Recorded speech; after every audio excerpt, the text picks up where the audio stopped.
Hello and welcome back to this box office, guys. Thank you for tuning in. We had a great week of fights, in one in which we had Bam Rodriguez become the youngest champion. We had Keith Thurman return and beat Mario Barrios, and Clarissa Shields kept on showing her dominance. This week, we're going to move on to Daniel Jacobs versus John Ryder. This is an interesting matchup, one in which they're both trying to get into the title picture. Danny Jacobs coming off a win against Gabe Rosado. Some would say he didn't look the best. Some would say he lost the fight. Others say he won a close decision. Gabe Rosado, always game, came in, proved his worth, and won himself another fight against Jaime Munguia. Daniel Jacobs, on the other hand, kind of is looking to bounce back and win in spectacular fashion to really propel himself to the title picture. John Ryder, on the other hand, is also making his way at 30-5. His last fight was a win against Jose Jurco, a win by KO.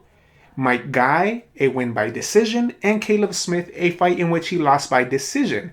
Now, I will note against that Caleb Smith fight, a lot of people thought that he did better than what the scorecard said. Some people say maybe a split decision, and others outright will say that they think John Ryder beat Caleb Smith. Nonetheless, that's in the past, and what's in the now is a fight between Danny Jacobs versus John Ryder. Danny Jacobs is coming in as a minus 175 Vegas favorite. He is 5'11 and a half, according to BoxRec, and he has a 73-inch reach.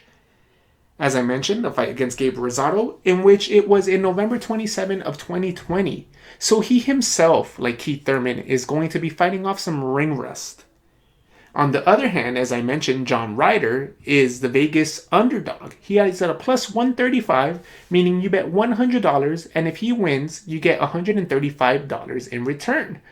These are very close odds, as John Ryder is, as I mentioned, 30-5, but he comes in at a height of 5'9".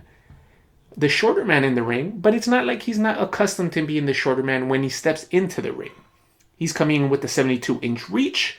And as I mentioned, he's looking to propel himself and get himself another shot or another crack at the top contenders in the weight class. Keys to victory to move over and keep this video nice and sweet. We're going to go over and let's do the Vegas underdog in John Ryder. So John Ryder, 30-5, lots of experience, has lost before, 5 times to be exact. He needs to do one thing and one thing at first. It's what he's known to be doing. It's what he's most used to. And that's get on the inside. It's not just about getting on the inside, though. It's about how you get on the inside.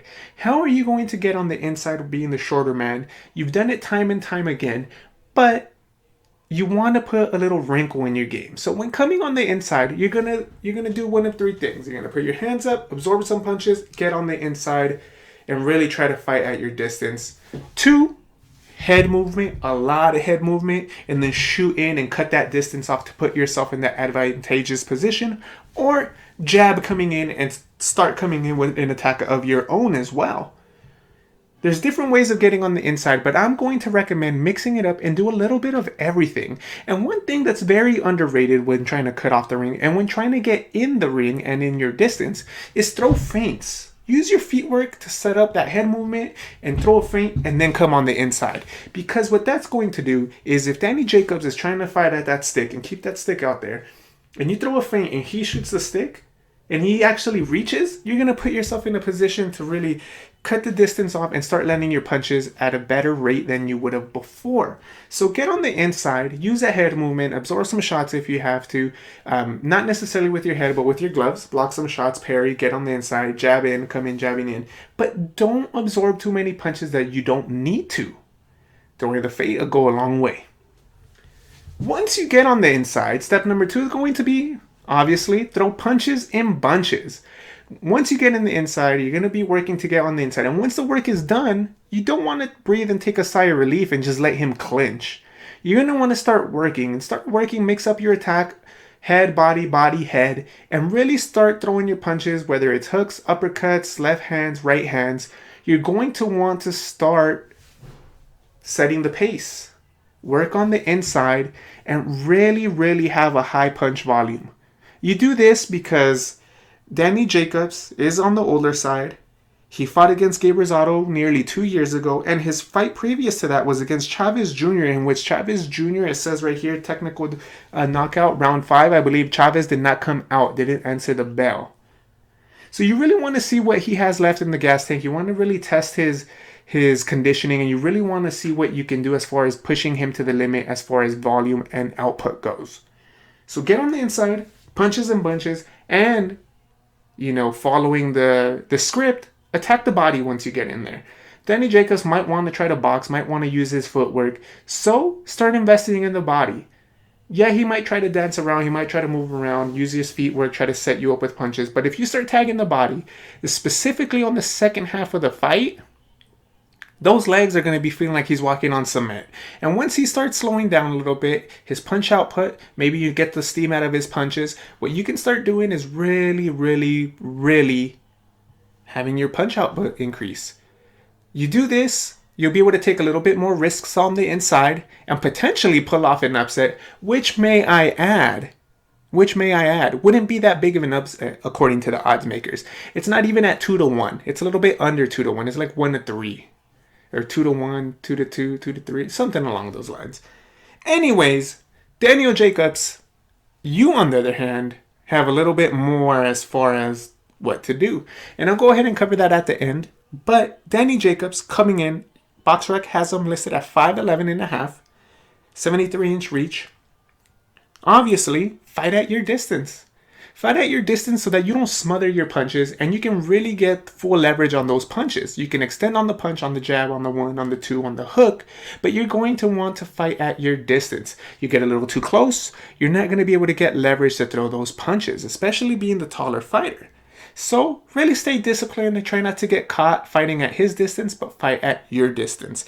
And the reason I say try not to get caught up fighting at his distance is because as tempting as it is, a fighter like John Ryder, sometimes you feel like you can land on the inside. And because we feel like we can land on the inside, we start fighting on the inside and getting a little more careless because at the end of the day, you feel like you're hitting him. But you are playing to his fight. So fight at your pace, fight at your distance, and keep the momentum going as far as fighting your fight. Outbox the guy, right? Now, key number 2 is going to be left hand dominant.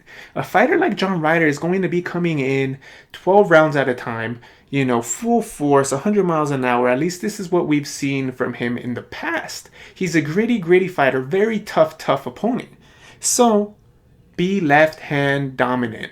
Shoot the jab, double jab, triple jab if you have to. Keep him at his distance.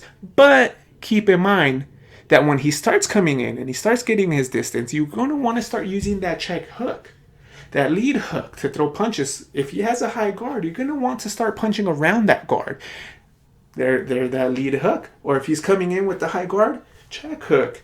Make sure that you use your left hand and use it to its full potential. Not just for jabs, not for double jabs, but really start snapping left hooks, snapping check hooks. And because you are the taller fighter, you're going to be able to take a little bit more of a risk. I don't call it a risk, I call it more of a calculated risk, where you're not going to be careless with lead hooks, but you're going to keep him honest and make him think before he comes in. You start giving him that option of, okay, if I come in, I'm going to get hit with the check hook. You're going to be able to fight at your distance at an easier rate than you would have before. And 3, it's going to be counter. Now, it's very, very difficult to fight your fight for 12 rounds, pitch a perfect game, as you would say, and be able to fight at your distance, keep him at bay, and really dominate the guy, especially at this level of competition.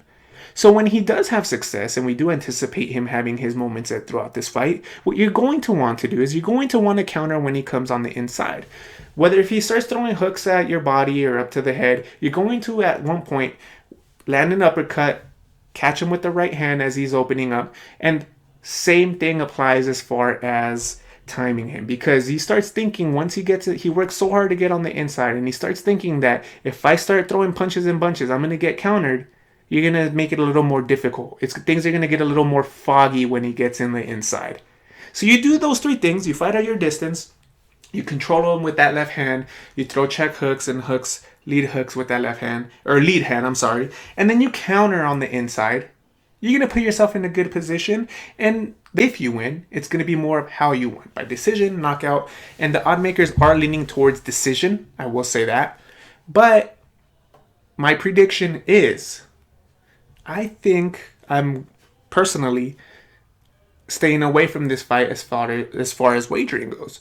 I personally think Danny Jacobs should be able to outbox this guy, and potentially even get him out if he starts landing his punches. But something odd always happens when you're fighting in someone else's backyard. Something odd always happens when you're fighting in someone other's backyard across the pond. And this is exactly what's happening. We're fighting in John Ryder's hometown. Well, not hometown, but in his side of the pond. And Danny Jacobs is going to be in foreign soil, and he might win the fight. Many of us might think he landed the most cleaner punches, but they might give it to John Ryder. That's something to keep a lookout for. For me personally, I think Danny Jacobs should be able to win this fight. He should be able to. He's seen tougher competition.